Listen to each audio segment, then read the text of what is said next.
Delhi liquor scam కేసులో కవితకు ఉచ్చు బిగుస్తుంది. కవిత మధ్యంతర బెయిల్ను రౌజ్ అవెన్యూ కోర్టు తిరస్కరించింది.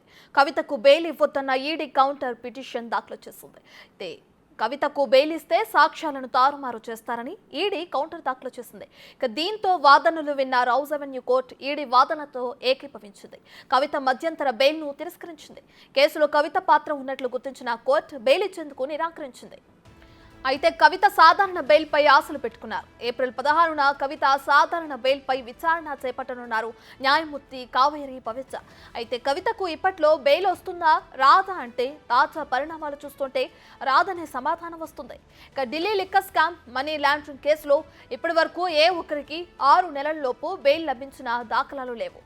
బిషేక్ బోయిన్పల్లి మొదలుకొని ఇటీవల బెయిల్ మీద బయటకు వచ్చిన సంజయ్ సింగ్లే దానికి ఉదాహరణగా చెప్పొచ్చు. దీంతో కవితకు 6 నెలల వరకు బెయిల్ ఇచ్చే అవకాశాలు కనిపించడం లేదు.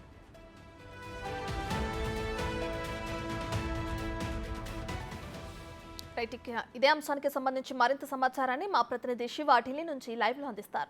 సో శివ, ఇప్పటికే చూసుకుంటే ఢిల్లీ లిక్కర్ స్కామ్ లో అరెస్ట్ అయిన కవితకి మధ్యంతర బెయిల్ అని తిరస్కరించింది కోర్టు. అయితే దీనికి సంబంధించి కవిత ఇక సాధారణ బెయిల్ పై ఆశలు పెట్టుకున్నారు. దీనికి సంబంధించి కోర్టులో ఎటువంటి వాదోపవాదనలు జరిగే అవకాశాలు కనిపిస్తున్నాయి శివ?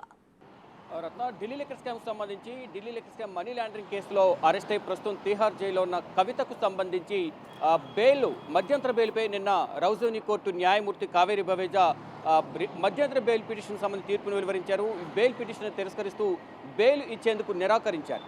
అయితే గతంలో ఏదైతే వాదనలు ప్రతివాదనల సందర్భంగా కవితకు బెయిల్ మంజూరు చేస్తే సాక్ష్యాలను తారుమారు చేసే అవకాశం ఉందని, బెయిల్ మంజూరు చేయొద్దని ఈడీ తరపున న్యాయవాదులు వాదనలు వినిపించిన నేపథ్యంలో ఈడీ న్యాయవాదులు వినిపించిన వాదనలకు ఏకీభవిస్తూ నిన్న బెయిల్ను తిరస్కరించారు. అంటే ఇప్పటి వరకు కవిత నుంచి సమాచారం సేకరించినప్పటికీ 10 రోజుల ఈడీ కస్టడీలో సరైన సమాధానాలు కానీ, ఈడీ కస్టడీలో విచారణకు సహకరించలేదంటూ ఈడీ అధికారులు అనేక అభియోగాలు నమోదు చేశారు. దానిలో భాగంగా కవితకు ఇప్పుడు బెయిల్ మంజూరు చేస్తే అసలు ఢిల్లీ లిక్కర్ స్కామ్ సంబంధించి కవితనే కీలక పాత్ర వహించారు కాబట్టి, కీలక సూత్రధారిగా ఉన్నారు కాబట్టి కవితకు ఇప్పుడు బెయిల్ మంజూరు చేయొద్దు. మంజూరు చేయడం వల్ల సాక్షులను తారుమారు చేసే అవకాశం ఉన్నది. ఈ నేపథ్యంలోనే కవితకు బెయిల్ మంజూరు చేయొద్దంటూ కూడా ఈడీ వాదనలు వినిపించింది.